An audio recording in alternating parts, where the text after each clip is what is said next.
going to be doing the Namaste solar case. Well, I'm going to go a little deeper today and talk about the broader values you might try to infuse into the company. So Namaste, by definition, is a sustainable venture, I guess, because they're doing solar power installation.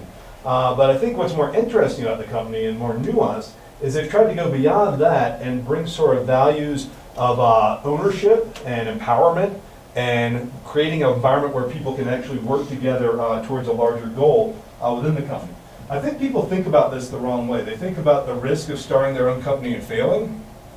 I would say try to flip that on its head. Think of the opportunity cost of not starting your own company.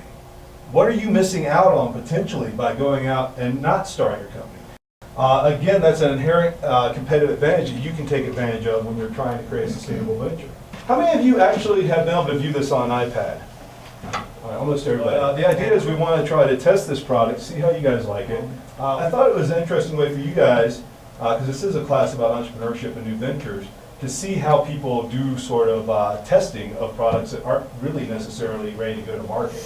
I think one of the things, and I'm sure that we can all universally agree on this, that the most frustrating part about reading a case, especially a Harvard case, is like the 6 pages in the beginning that's like company background, and you're just like, oh my god, like where does it turn important? So I think that that's where this really can become really, really useful, is because it makes that part of the case, which is important. Like you need to understand the background of Namaste, you need to know where it came from and how it was founded.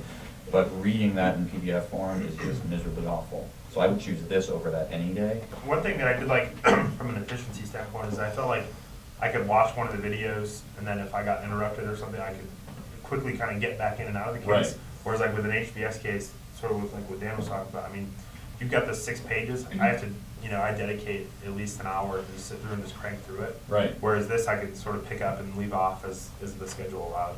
We want to come in, we want to learn sustainability. Reading about a case from 1985, Yep. It's valuable, sure, but I mean, I would be willing to pay more than what I'm paying for the cases to know that this is not even just recent, but related to sustainability, which is what I think probably 90% of the people in this particular program, and I know a growing percentage across the country, are really interested in learning about.